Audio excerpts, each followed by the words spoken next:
we may as well begin. I'm going to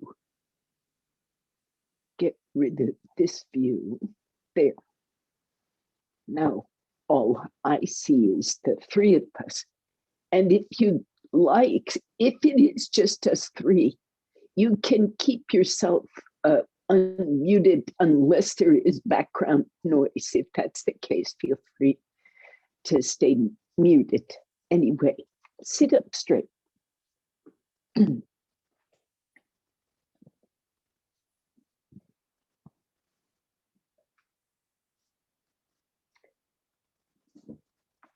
Shoulders back, spine up. Be quiet. Inside and out. Join your palms.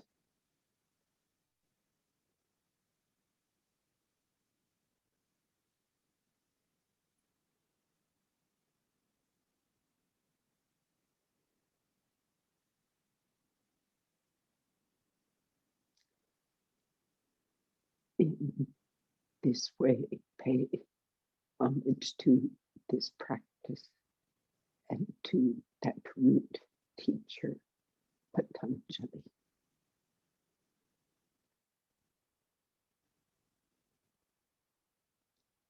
Bow your head. Release your hands. Raise your head. Open your eyes and come on out. So we have one more Pratimahai. Let's start with the sort of the usual quartet. Virasana with whatever support you need for knees, ankles, hips. Sit well, evenly protected.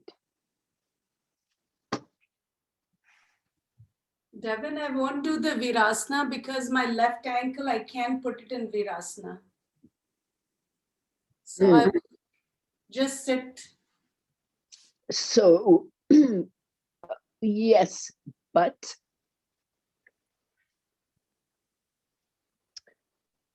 I think it's better to sit, for my purposes anyway, better to sit in a chair going forward like this. Okay, I'll do that then. And if you had a second chair, so you would come up horizontal, that would be best if you had two chairs or something equally high. The point being to make lots of extension through the trunk.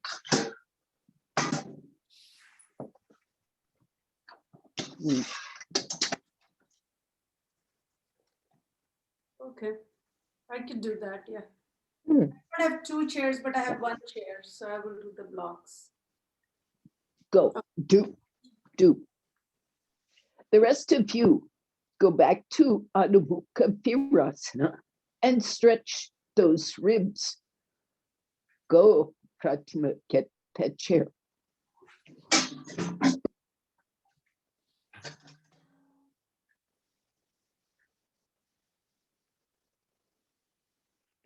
Stretch the armpits. Use your breath pattern to intensify the extension to make it more tangible on all sides. Now, from this, you come to Adho Mukha Svanasana. Up on the hands and knees, toes under, heels up high, stretch your trunk. Now, press those palms evenly forward, stretching back through each of the segments of the arm, the long bones of the forearm, the long bone of the upper arm, all the length of the side ribs and waist, side hips, side legs, long bones of the shins, long bones of the thighs. Stretch long. Then come forward, walk forward, feet separated, hip width, to Ardha Uttanasana. So you take whatever support you need under those hands, bricks, chair, floor, to maintain that length of your trunk and arms. Weight vertical over the legs. Again, maintain that sense of length of the shin bone, lengthening of the upper arm bone to the ceiling. And exhaling, then release the spine all the way deeply into Uttanasana. Include the neck and head. Don't be looking at the floor the whole time.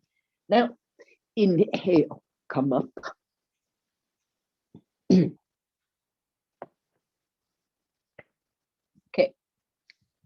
props aside. What you will need is, if probably just a brick. These will be a couple of standing poses. So bricks as needed. Likewise, if you do lean for support against the wall or need that, then go near a wall. Okay, just stand straight. Toes joined, heels joined. Lengthen that spine upward.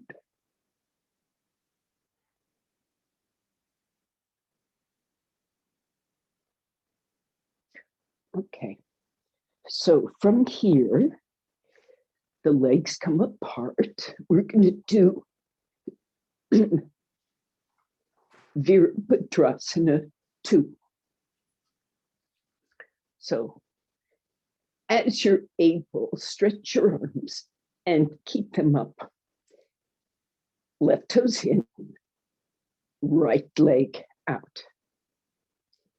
Keep that left outer heel from the hip socket anchored into the floor.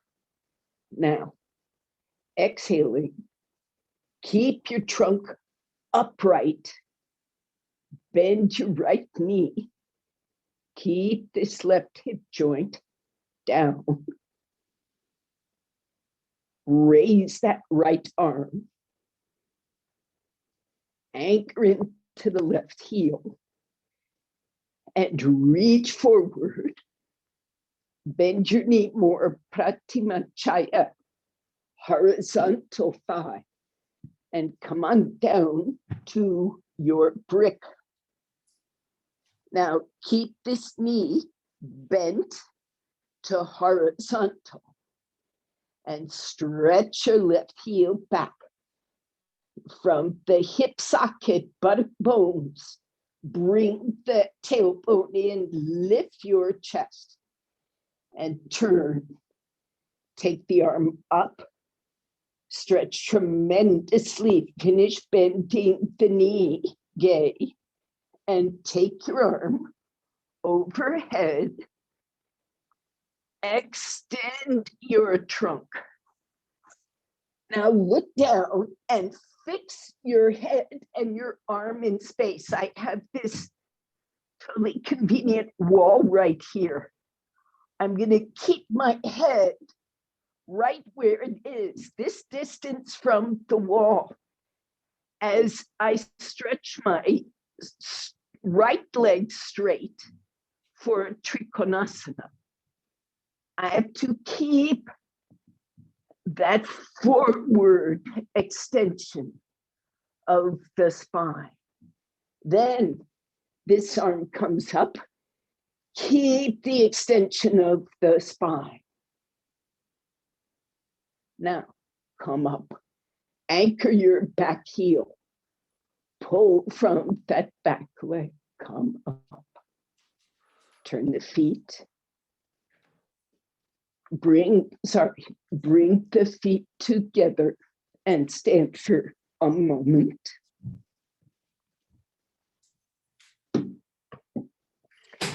Then feet apart. Stretch your arms to the left side. Now be clear about the distance between your feet, so this bent knee doesn't get ahead of the ankle. Come to level hips. Then bend that knee. Vertical shin. Horizontal, at least the underside of that thigh. Horizontal. Raise the left arm. Sit down through those buttocks and lengthen this left side out and over and down to the brick. Keep extending the trunk. You pick the height of brick that allows you to lengthen the trunk. Now stretch the top arm up and open that chest, lift that chest, and take this arm over, extending both sides of the rib cage. Keep that hand fixed in place, head fixed in its forward extension as you bring that hip back. Once the leg straightens, extend forward some more. Open that trunk. And straighten your left leg fully, Pratima. Fully straighten that leg. Now, anchor your right foot, pull from the right, coming up. Turn the feet. Bring those feet together. Oh. Interesting. Now, you might use a chair for this next pair of poses. You might not. Watch, and you'll see. The chair is just higher support. So I'll work with the brick so you see. Let's see. I'm going to face away. This is Virabhadrasana 1, heading forward and coming to Privrita Trikonasana. So the feet come apart, the arms come up, and you fully extend, and then you turn right. Okay. And we're going to work on that for a bit. And if the low back is an issue, then you work with your hands on the hips. Okay. Otherwise, you start up here. Now, with proper distance between those feet, the front knee bends. And you stretch up. Feel free to hold your hands, which might help you get some length. Now you're going to come forward as you would for Vira 3. Reach, but instead of doing Vira 3, the hand will come down and you give yourself a moment to cross over like you would for Privrita, but we're not doing Privrita. We're going, Privrita Parshva Konasana. We're going to Privrita Trikonasana. It's opposite hand. Gay. Opposite hand. So let's start over, please, so I can see you. You feel free to face the camera, face away, but start over. Okay. Feet just a tad wider apart, gay. I know the hips are tight. Now, right foot forward, left foot in.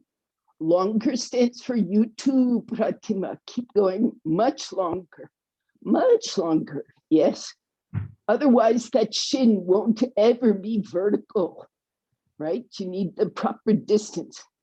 Now stretch your arms up. And exhaling, bend that knee so the thigh is horizontal. Don't reach your trunk forward. Bend the knee, go up.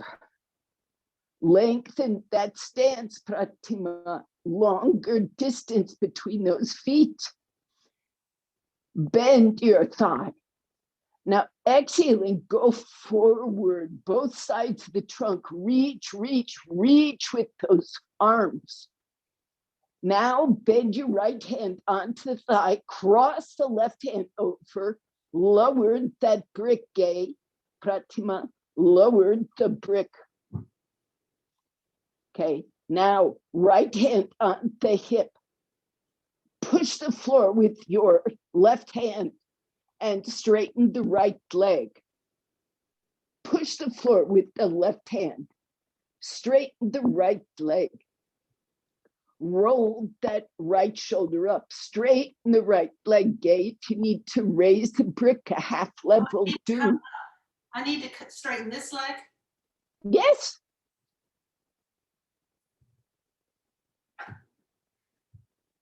Both legs straighten. Privrita Trikonasana. All right. Open that chest. Open that chest.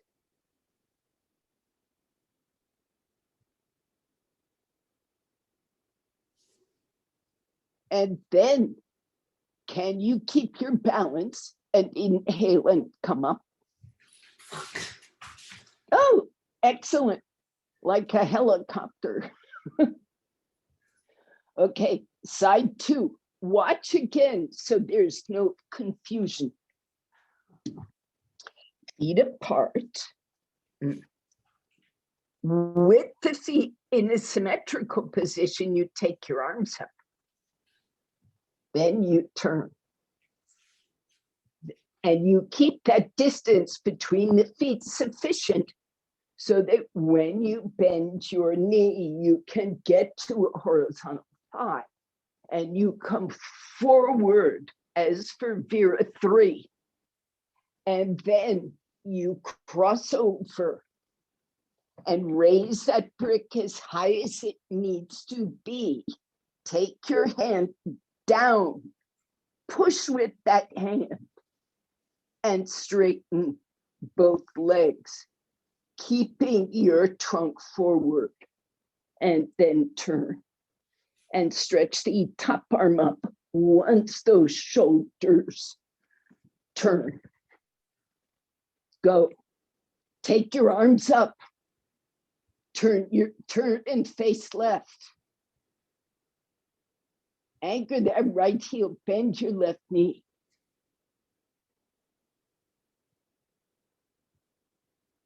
Reach forward. Take your right hand down outside the left knee.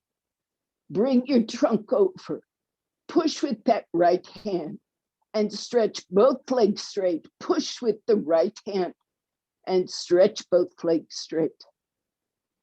Pratima, unless the ankle is very injured, that heel should try to come down. Right heel down. All right, come out then. Also, Pratima, are you doing angular standing poses, or are your heels lined up with each other? Oh, it's you. Yes, it is. Listen, can I? The heels are not lined up with each other. I'm in yoga. The heel is a little bit off, right? To have balance. Not so wide. in theory, they should, if you see this, line up like so. For balance, lining up like this. But don't go seriously wide, or this counts as seriously wide. That makes it very difficult, if not impossible, to do the rotation if those feet are wider. Now, length between them, linear, right? Extension is good. But that horizontal lateral extension is not helpful. Okay, you see that. All right. Now, Adho Mukha. Oh, do we have side 2? No, we did side 2. Correct. Adho Mukha Svanasana.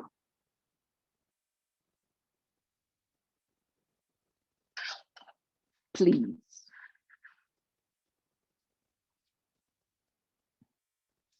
Now, you've already done this once, so this is kind of a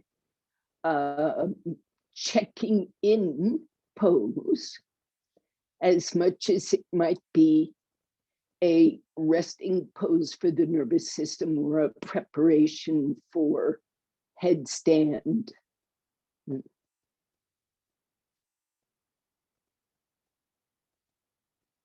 Keep those triceps rolling in, broaden across the top shoulder.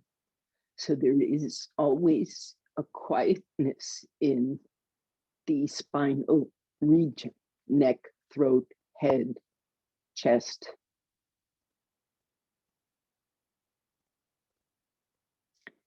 And then release, come out.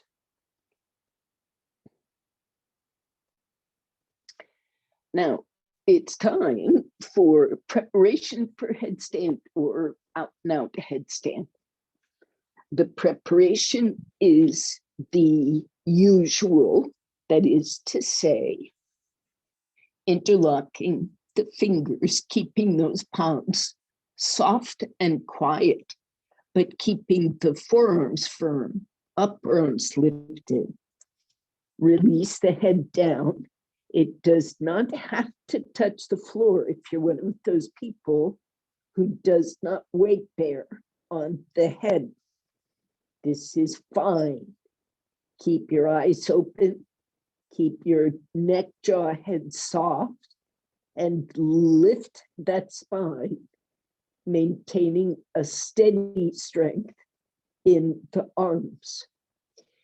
That idea of broadening across the top shoulders is accomplished by keeping your elbows rolling toward each other to the point where you want weight on the inner elbow bone.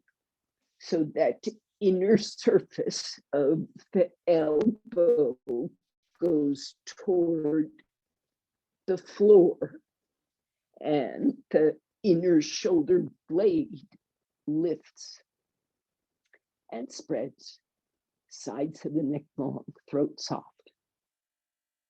Stretch your legs as your flexibility allows. Walk in so you become increasingly inverted. Widen those ribs. Spread laterally across the ribs. And release, come out. Good, Pratima. There's a tiny bit of a shift towards your right side, Pratima. Not twisting, I mean bending slightly. So be clear that you are bearing equal weight on both forearms.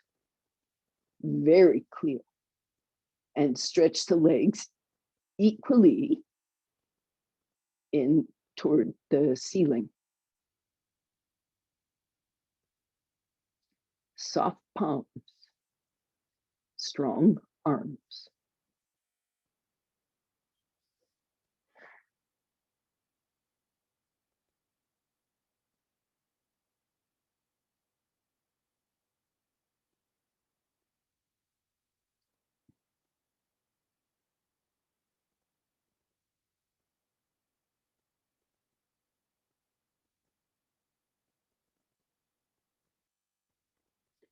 One more minute. Keep your focus. Keep the eyes quiet. Be conscious of your peripheral vision. Check. I don't mean turn the eyes. I just mean be conscious of the periphery. Spread the vision. Then, keeping it spread and the shoulders lifted, come out. Rest your head.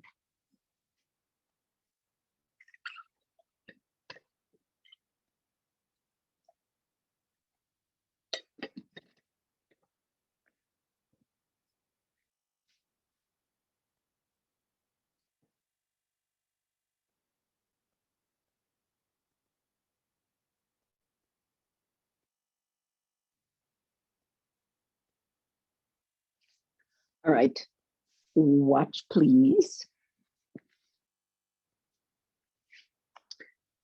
So this is Bhujangasana done by stages. These are the stages. The first part is the head and neck right up to the collarbones. The next part is this fixed part, fixed in the sternum bone in front, ties these ribs together. And the shoulder blade in back does a similar thing. It makes a plate so that this top rib cage kind of moves as a unit. It's not completely true. There's a lot of expansiveness, but still in terms of our purposes, there's this. The next zone is from the navel. And then the last zone is the pelvic zone. So it doesn't look like much, but it feels like plenty. You go face down, and your hands are going to shift as the stages go by. Stretch your legs out, spread your toes. First thing, head, throat, collarbones. Collarbones are trying to lift. Shoulder blades back and down. Now I'm going to push with those hands, shoulder blades, and I'm going to come up a couple of more inches until I feel like I'm attempting to stand on the bottom of my sternum. So all these floating ribs are still down. And I'm digging the shoulder blades in. The next part that rolls up is the weirdest. It's just the base of the rib cage to the navel. Shoulders back, sternum forward. Now lift from the underside of the pubis. Top thighs pubis still on the floor. The head can look forward or up, it's your choice. And you go back down and you rest and then do it again. Don't strain, head and neck, come up lifting those collarbones. Make it so the collarbones lift up. Then shoulder sockets back, shoulder blades down, coil up till you're trying to stand on the lower tip of the sternum. Upright, shoulders back, shoulder blades in. Then come up, just part way, move those floating ribs forward. Get into that lower rib cage, not the lumbars. Then roll onto the under surface of the pubis, lifting the pelvis, top pelvis up, pubis down, legs stretching, roll down again, take a rest. I'm telling you, the unusual zone here is between the shoulder blades and the navel. This section of the back is where most of us don't bend. We'll bend in the lumbars more freely and we'll wiggle those shoulder blades around, but we don't move much right in the middle. So last time, work on your tough spot.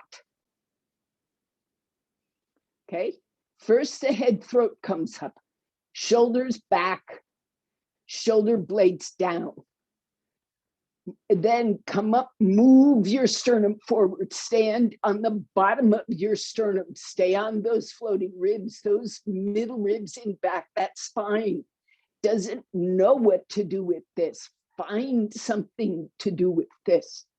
Then come up to the navel, it gets more intense. Move that sternum forward, shoulders back. And then stretch your legs, press the top thigh pubis on the floor and straighten your arms. Coil back, stretch your elbows, lift your collarbones. They're still lifting. They still need to come up and go back down. Now, I hope in these 3 coilings that you feel increasingly open in the spine, not worse. Is that true? Is it going properly? All right. Get a chair, put that chair with its back against a wall.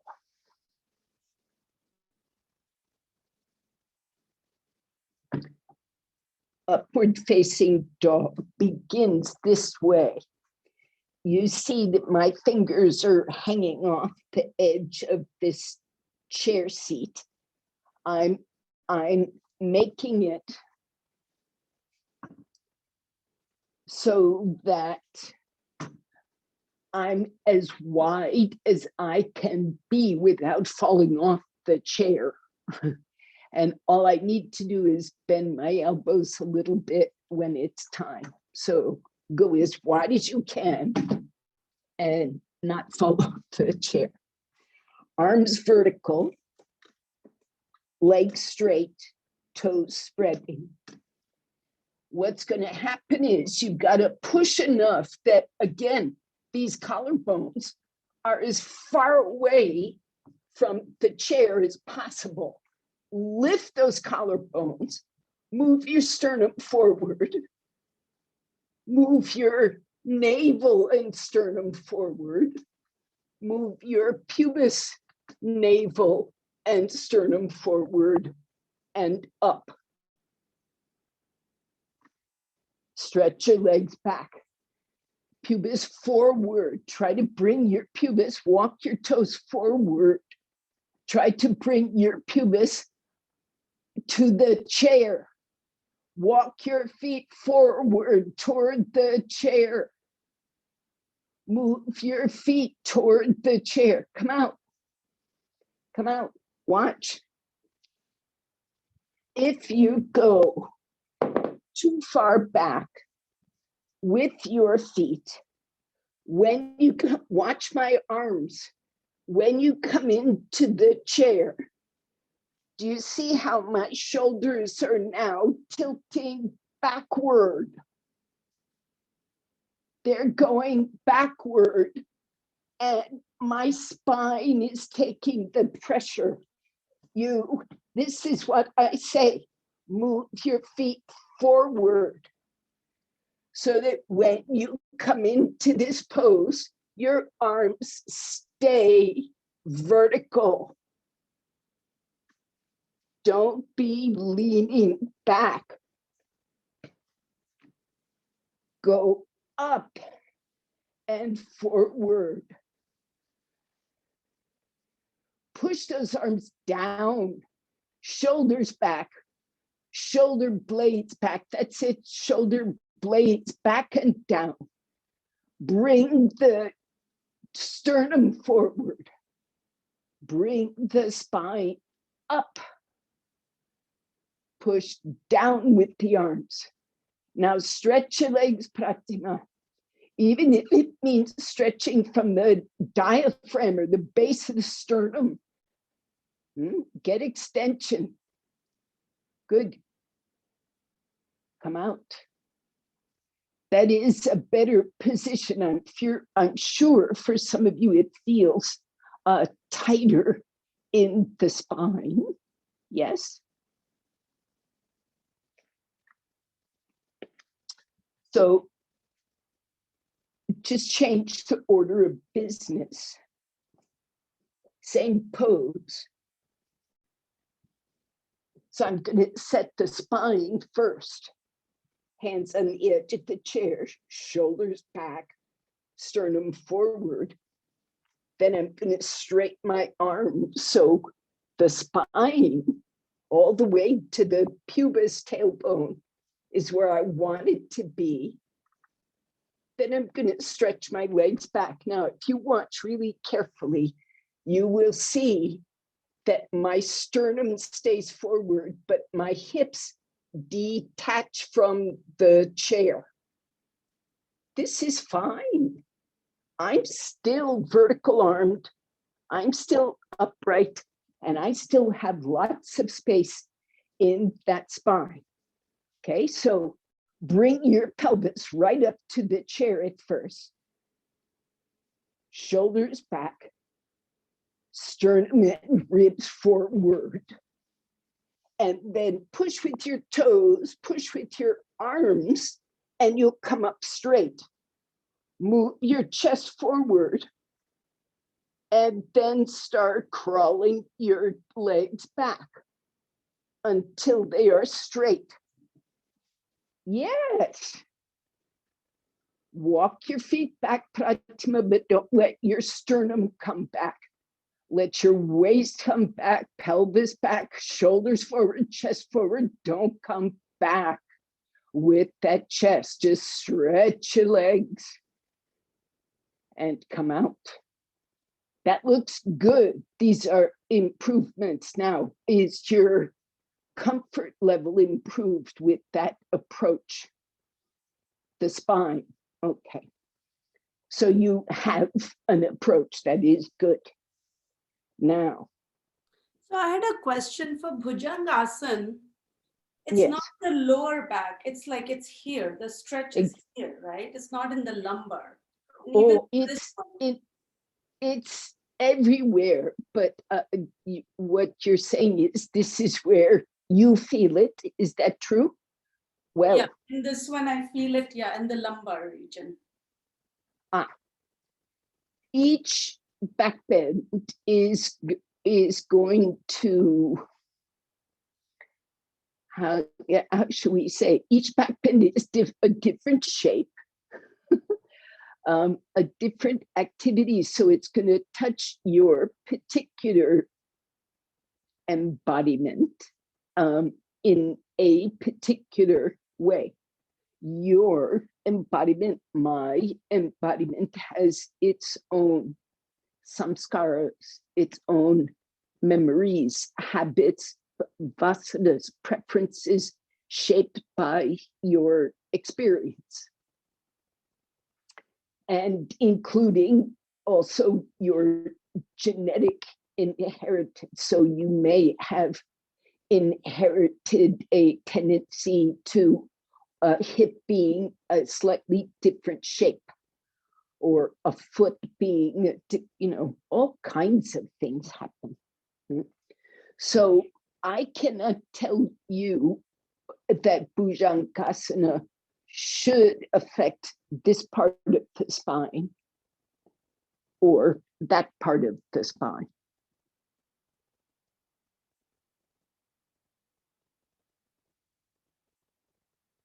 Okay, got it. This is why this is like a laboratory, this practice. And each time you take a pose, you have an experience of yourself. in the context of a pose that is, let's get philosophical, that is a kind of cosmic embodiment. It's an embodiment of everything, but this is your personal expression of it.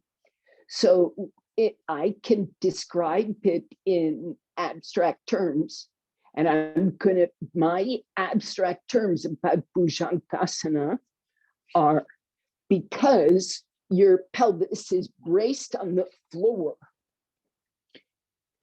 Most of us don't feel like we have quite enough room to maneuver in the spine because the pelvis is grounded, and most of us don't have the strength to lift the spine with the arms. Urdhva Mukha Svanasana gives more room at the base of the spine, right? There's no ground under the spine. But the difficulty is, again, do you have the strength to come forward and up in this pose, or are you going to tend to fall back?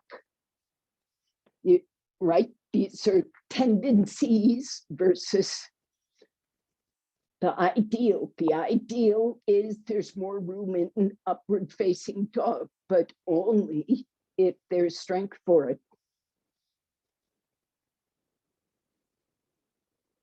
They're different. Okay, got it. And in absolute terms, they are the same pose. They're a full extension of the spine, full extension of legs, arms, spine. And in that sense, they're the same. Let's see. I want to do one more back bend shape, but it's not a lying belly down back bend. It's a chair supported back bend. So my best advice is to pick up the sticky mat so you can slide your chair on the floor if need be.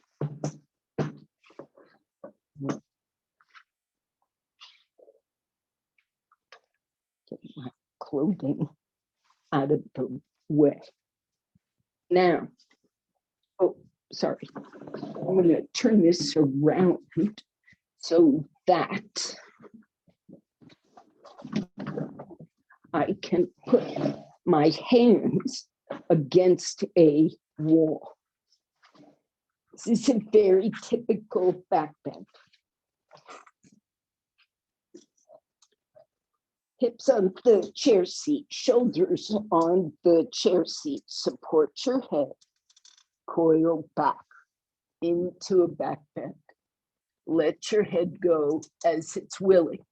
Now, the reason my chair is not on this sticky mat is so I could come closer or farther away from the wall, is I need to be able to straighten my arms where I'm not injuring the shoulder, and I can open that chest supported on the edge of the chair. So you can work bracing your arms and raising your hips. So I'm not doing full on Urdhva Dhanurasana. I'm doing half support. My shoulder girdle is taking the support of the chair, and braced with the arms, the feet and the hips can lift so I can practice the back bend shape. So if you saw that, my chair wasn't moving, the arms and shoulders braced, they hold shape, position, and shape. Now get where you are comfortable with those arms straight, chest open. So the edge of the chair is somewhere between the middle and the lower shoulder blade. So that chest coils nicely. And brace the palms firmly on the wall, not just fingers, but the whole palm. And then plant your feet firmly on the floor. Push with those feet. Fix your shoulder blades on the chair and raise your hips. Now, if the chair just completely slips out from under you, there's something funny in your straight arms. That distance is fixed. So push your feet down, rest on that lower shoulder blade skin, and raise your hips. Soften your breathing, raise your hips. As the back bend shape gets more comfortable to you, the arms will be able to walk down the wall and get closer to the floor. And as they do, you'll continue being able to brace again as the chest coils.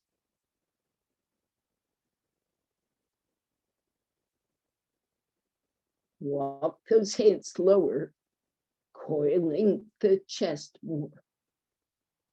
Are you okay, Chaya? Okay, good.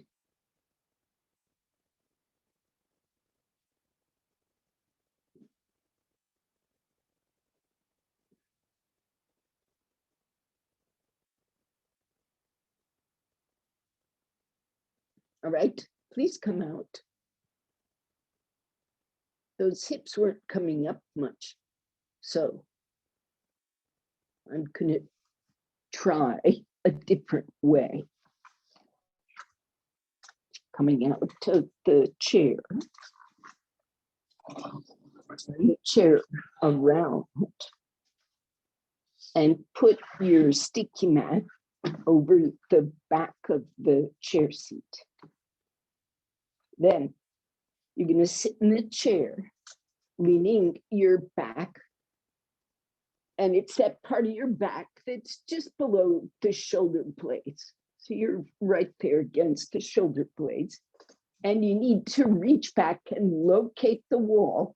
Watch this. Wait, the other way, Pratima. You want to get far away from the wall. An arm plus your fingers. So you're that far, you're a long distance. Yeah, push your chair away from the wall, Pratima. Yes. Now, watch. I'm going to use up all that space. My heels come up on this chair leg, toes on the floor, and just below the shoulder blade on the back of the chair seat. When I hook my elbows, it starts coiling my chest. And I coil it. Now my chest is resting on the top of the chair. Okay, hips are up, heels down. See how I use up all that space. My arms go to the wall, all the way to the palm. Hips up, arms down. Hips up, arms down. You don't have to move 1 inch on that skin that's on the top of the chair. Your bones may slide, but don't slide your skin. Support your head as much as need be. Push those heels. That's right. Good, Pratima. Take your arms over. Push the heels, lift the hips. Now, if you cannot straighten your elbows, it's because you didn't get far enough away from the wall. So come out and scooch and do it again. You will be so happy when you can straighten your arms. So don't be shy about coming out again and fixing it. When you get to that straight arm place, that is the spot. That's the spot. Press your heels Take those arms down the wall, Pratima. Walk toward the floor. Don't let your skin slide, but let your bones coil in that skin. Push on those heels, okay? Raise up the hips as high as you can, right from the hip socket. And Pratima again, if the arms will go down the wall again, take them. If it doesn't irritate the shoulder, you feel how much that chest opens, how much those legs stretch. Now, carefully walk up the wall with your hands a bit. Take one hand to your head as you sit, unless it's too late. Supporting your head going in and coming out is pleasant. Not supporting the head is sometimes unpleasant. Are you okay? Okay. Did those ribs stretch? Yes, we're going to do twists. Okay, we shall do twists. Put that sticky mat back on your chair seat. Oh, sorry. Make sure your chair seat is to your right. The back of the chair seat to your right. Sit sideways and turn to your right. Now, if you separate your feet, it might make it easier for the knees to rest quietly toward each other. This is your goal, to not be really grippy in the legs. So do something. I do this. This just helps me keep quieter in my thighs. And turn. Relax the buttocks. Lift the trunk. Turn. And come out. There is one thing that I don't like about this twist, and it's how my outer thigh gets a bruise almost against this piece of metal. If that is the case with you, as it is with me, make a little pad with your sticky mat. It's not doing side two. It's just softer. It makes it so I don't have to fight to make my nervous system ignore pain. It's just more pleasant. Now, one more point. If you sit slightly more toward the center of the chair instead of way back on the chair, it'll be easier to twist, okay? Because you'll be more symmetrical with respect to the chair back. You won't be so crooked.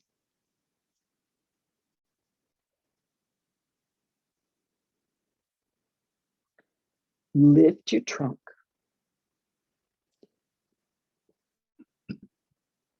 Widen your elbows.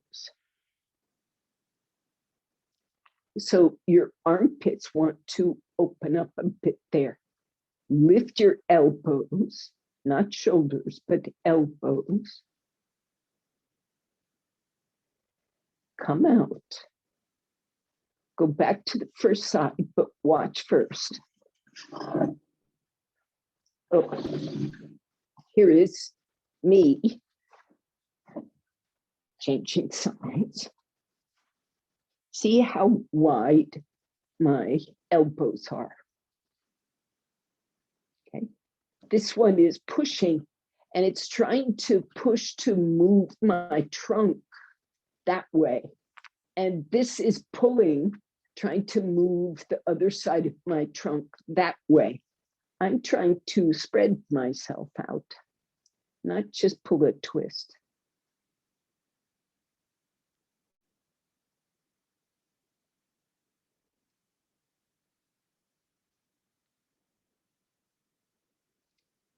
So when you get the elbows wide, I hope you feel it's also easier to remind yourself to keep the shoulders down, shoulder blades down, spine up, shoulder blades down.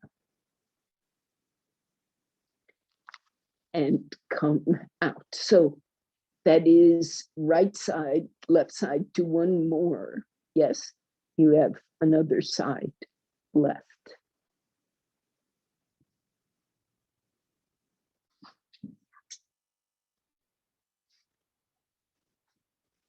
Sit so it is a symmetrical action to spread those elbows. You don't feel like one side is doing all the work, right? Sit with that hip socket in the middle of the chair seat.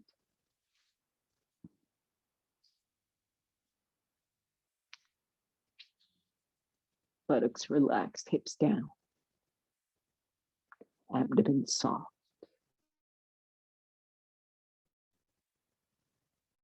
Good to come out.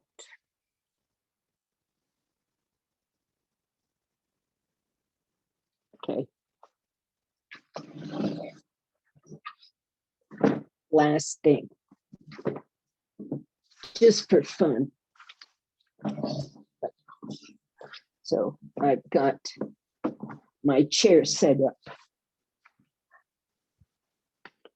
This is my right leg.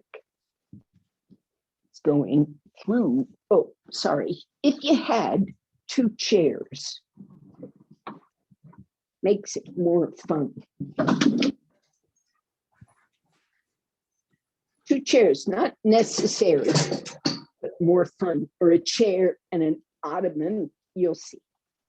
Right foot goes back.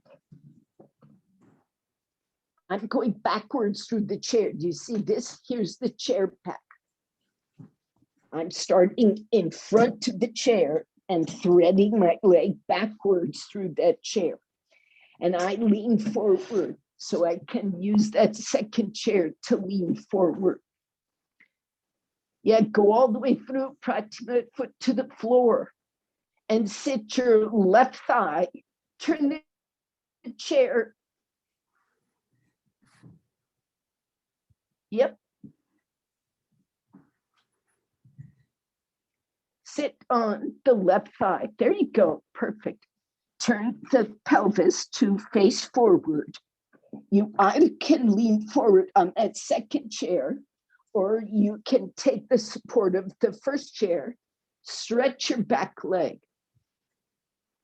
turn that pelvis forward, lift your trunk. It's almost like upward facing dog, except your thigh is on the chair.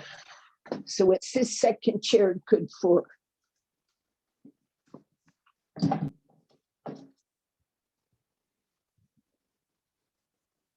Hanuman Asana. So if you don't have a second chair, Pratima, put your base joints on the wall. That's it. Just the toes and the base joint. Now stretch your back leg. Stretch your back leg. Straighten the back leg. Don't bring the trunk up so much as straighten the back leg. The trunk is going to come up after you straighten that back leg.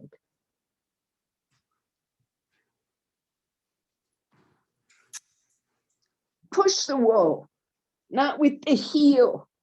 Push the wall with your toes.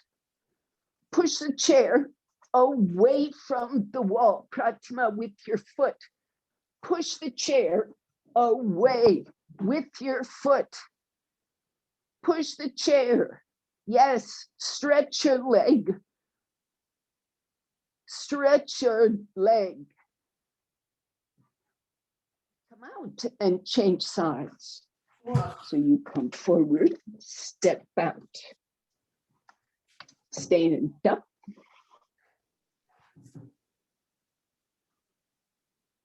And then change sides. Thread your left foot through to the floor. Sit on your right thigh. Now, that back leg straightens much better, Pratima. Go for it. Keep straightening. Yes. In theory, the feet are lined up as usual. Don't take a super wide stance. So you begin this Hanuman Asana kind of in a forward bend. You're just getting to stretch those legs, and only later do you come up. Legs first, back leg first, then, look, here's me without anything. Then front leg. Being able to touch something is nice. Getting to be able to put your foot on something is nice. But Pratima, don't push the heel onto the wall. Stretch through the metatarsals. Straighten both legs. And only then do you work to try to come up with your trunk. Go by stages, bend, and then straighten the front leg. Work repeatedly to straighten that back leg.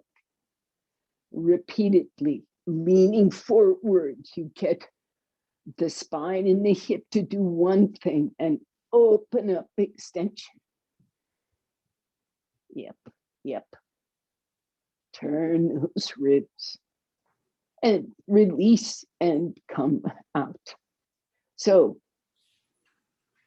now I said that was for fun, and I just hope it was a little bit fun. It was a little bit fun. A little bit fun. Okay, good. I'll settle for a little fun.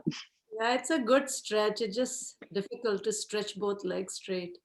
Yes. So you do one at a time, and you understand the chair is sort of a bit of a gift there of ease, but you could raise that seat of the chair literally. I've seen this happen more than once. And it just makes a stiffer person more able to work the pose. Just coming up higher. Just, I just raised the pose another 6 inches. And it makes it quite doable. I think it increases, let's just say it increases the doability. Now I'm going to try something funny. Hang on. Another fun pose? No, I'm experimenting. We have a second view with a more mobile camera this time. And I'm going to spotlight, replace spotlight. There you are. Okay, so look how high this platform is. I can do Hanuman Asana on it. Oh, yeah. This is pretty tall. It's my half the platform that I built for the studio. How tall is it? It is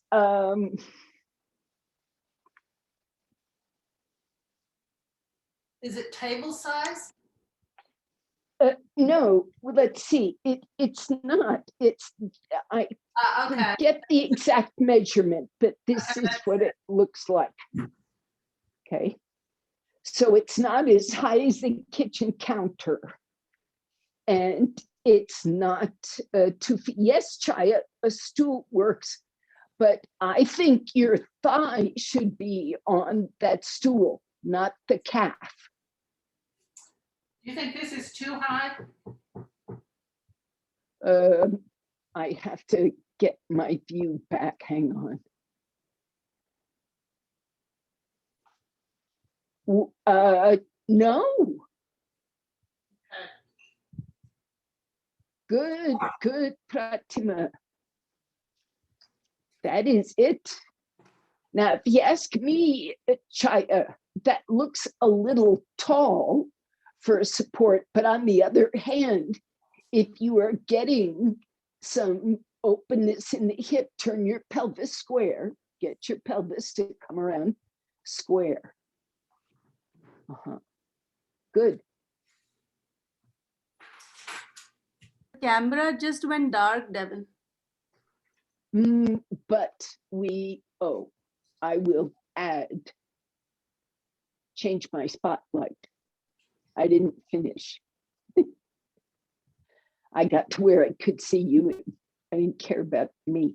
Turn your pelvis, get that right front hip to face forward, and then you get to stretch that leg. Otherwise, the groin's never going to open. That is a good height for you to work at. Do you feel? Yeah. You just probably need a little less furniture on the table. Yeah, I will clear that off. That's great. Thank you. The problem with yoga props is they occupy everything. Now, Pratima, back leg, back leg, back leg. Yes. Now, we need to come out of this because it's 5:08.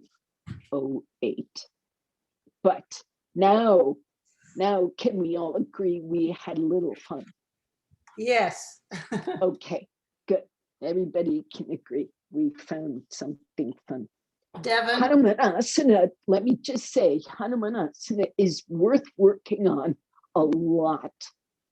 It's a joyous pose. It's an antidepressant pose. And it's an interesting pose to do toward the end of a class. It sort of helps incorporate whatever the legs, hip, spine have learned. Anyway, let us relax now. So back to your normal setup.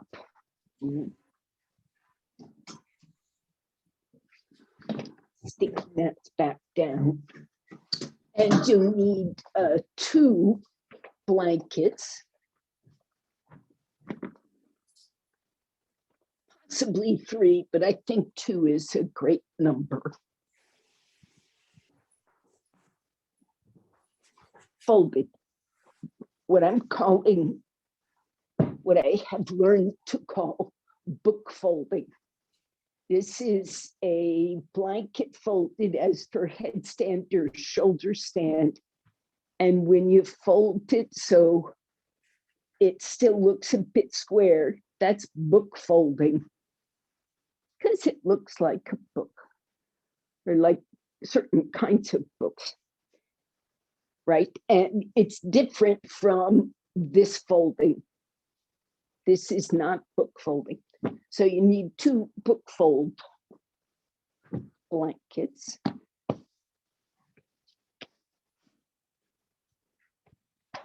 Right up against the wall.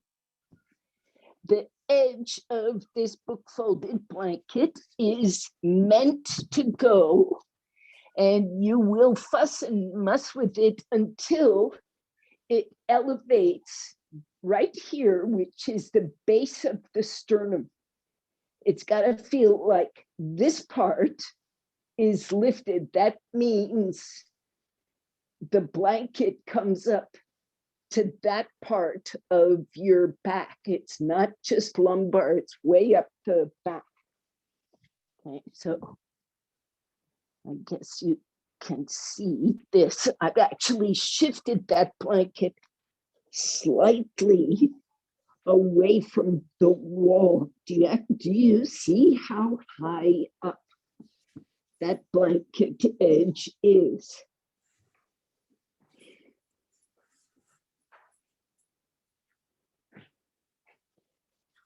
So my entire abdomen right up to what we'll call that the root of the sternum is lifted. And it should feel like it's so lifted that your sternum is tilted the better part of the way to vertical. Shoulders down.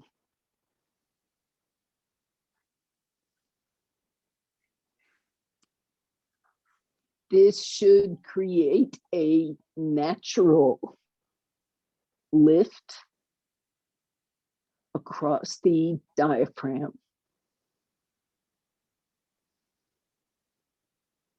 That is easy to sustain.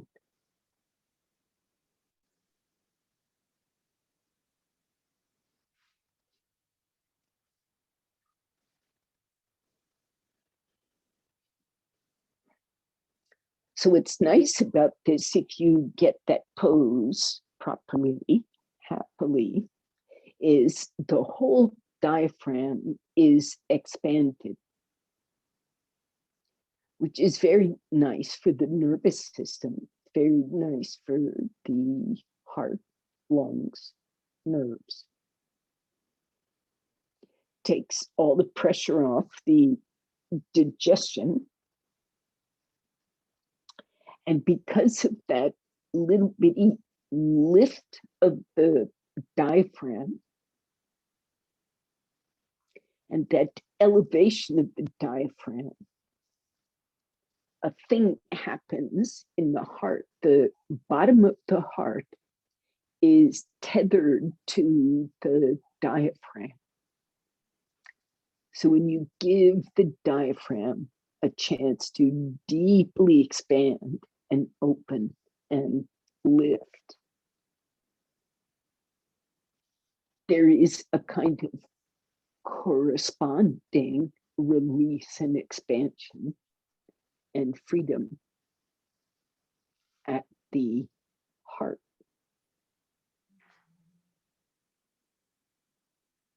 Relax the throat.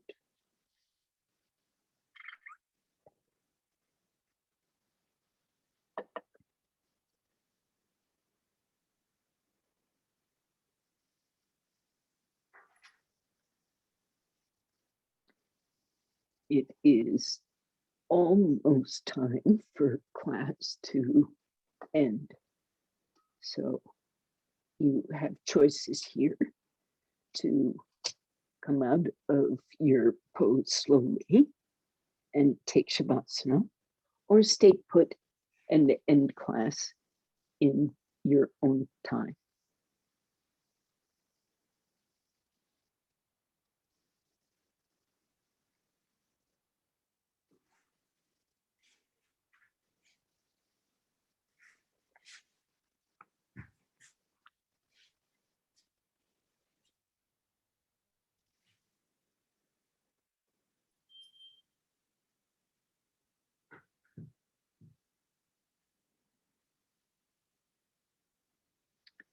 Now, so I will say Namaskar now and leave you to your Shavasana, your evening.